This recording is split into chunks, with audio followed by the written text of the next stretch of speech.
नमस्कार मित्रों, आइए भूगोल के एक चैप्टर वायुमंडल को देखते हैं। बहुत से प्रश्न हर बार विभिन्न परीक्षाओं में इसी चैप्टर से पूछे जाते हैं। 10 मिनट का वीडियो बहुत सी अच्छी जानकारी आपको देगा। ध्यान से सुनिए, ध्यान से पढ़िए, ध्यान से देखिएगा।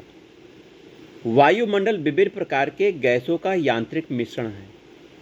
इसमें मनुष्यों, जंतुओं, पेड़ पौधों के जीवन के लिए आवश्यक गैसें होती हैं, जिसमें ऑक्सीजन होता है। पौधों के लिए कार्बन डाइऑक्साइड पाई जाती है। वायुमंडल के संगठन में कई गैस का योगदान है। इसमें लगभग 99% जो भाग है केवल नाइट्रोजन का और ऑक्सीजन का है। 99% भाग में नाइट्रोजन और ऑक्सीजन है। शेष लगभग 1% भाग में आर्गन है, कार्बन डाइऑक्साइड है, नियॉन है, क्रिप्टॉन है, हीलियम है, हाइड्रोजन, जेनॉन आदि गैसों का सम्मिलित रूप है। आइए एक टेबल में देखते हैं इनकी क्या प्रतिशतता है। तो ये टेबल आपको दिखा रहा है नाइट्रोजन वायुमंडल में आयतन प्रतिशत 78% है लगभग। ऑक्सीजन O2 20.971, तो 20.1 कहा जाता है। आर्गन सबसे ज़्यादा मात्रा में पाई जाने वाली अक्रिय गैस कौन सी है? आर्गन 0.934%। कार्बन डाइऑक्साइड आर्गन से भी कम है 0.0407%। Neon gas 0.0018%। Helium gas 0.0005%। Krypton 3 बार 0+1%। हाइड्रोजन और जेनॉन गैस। आइए और हम थोड़ा जानकारी प्राप्त कर लेते हैं। वायुमंडल में भारी गैसें निचले भागों में तथा हल्की गैसें ऊपरी भागों में पाई जाती हैं। इस प्रकार कार्बन डाइऑक्साइड धरातल से 20 किलोमीटर ऊंचाई तक, ऑक्सीजन तथा नाइट्रोजन 100 किलोमीटर ऊंचाई तक, हाइड्रोजन 125 किलोमीटर ऊंचाई तक तथा ओजोन को छोड़कर अन्य गैस इससे भी अधिक ऊंचाई पर पाई जाती हैं। वायुमंडल अलग अलग घनत्व तथा तापमान वाली विभिन्न परतों का बना होता है। तापमान और वायु दाब के आधार पर वायुमंडलीय परतों का धरातल से ऊपर की ओर विभाजन इस प्रकार है। देखिए, ये देखिए,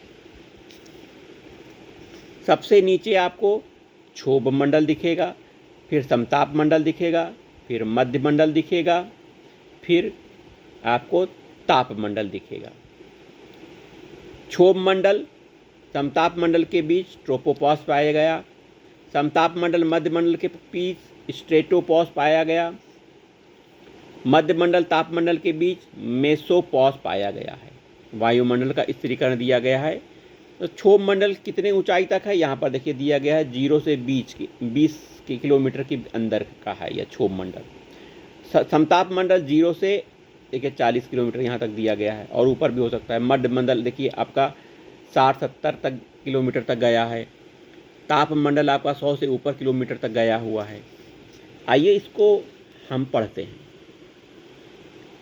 क्षोभ मंडल के बारे में सबसे पहले पढ़ते हैं। क्षोभ मंडल सबसे नीचे है। वायुमंडल का सबसे निचली परत को क्षोभ मंडल कहते हैं। मौसम की प्रायः सभी घटनाएं जो होती हैं, जैसे बादल हो गया, ओला, कोहरा, तुषार, मेघ, गर्जन, आंधी, तूफान, विद्युत का प्रकाश क्षोभ मंडल में घटित होता है। क्षोभ मंडल की सर्वाधिक महत्वपूर्ण विशेषता यह कि इसमें बढ़ती ऊंचाई के साथ प्रति 1000 मीटर 1 किलोमीटर पर 6.5 डिग्री सेल्सियस की दर से तापमान में कमी हो जाती है। तापमान की गिरावट की इस दर को तापमान का सामान्य पतन दर कहते हैं। ग्रीष्म काल में क्षोभ मंडल की ऊंचाई बढ़ जाती है, शीतकाल में घट जाती है। क्षोभ मंडल में आर्द्रता ग्राही नाभिकों की उपस्थिति के कारण बादलों का निर्माण होता है। बादलों का निर्माण कहाँ होता है? क्षोभ मंडल में।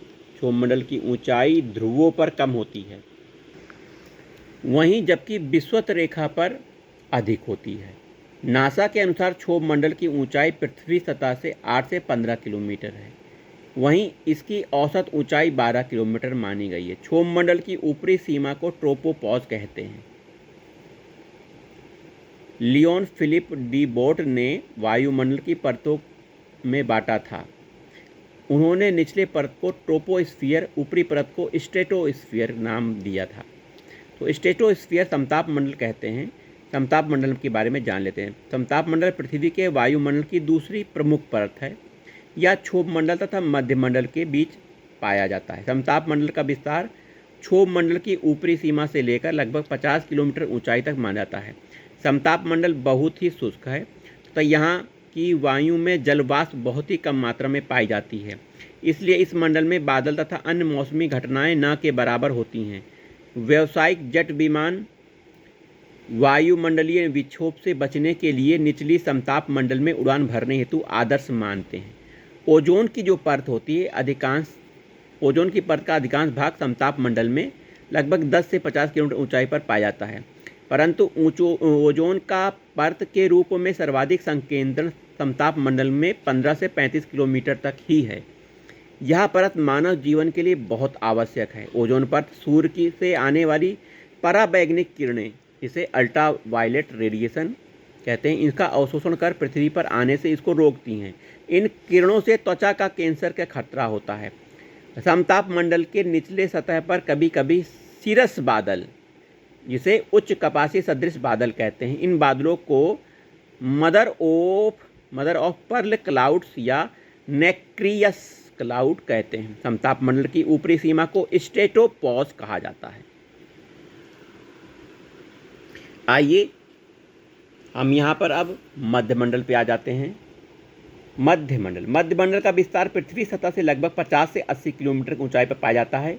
इस मंडल में नाक्टिलूसेंट बादल अथवा निशादीप्त बादलों का ध्रुवों के ऊपर गर्मियों में दर्शन होता है। इन बादलों का निर्माण उल्का धूल या संवहनी प्रक्रिया द्वारा ऊपर लाई गई आर्द्रता के सहयोग के संघनन होने से होता है।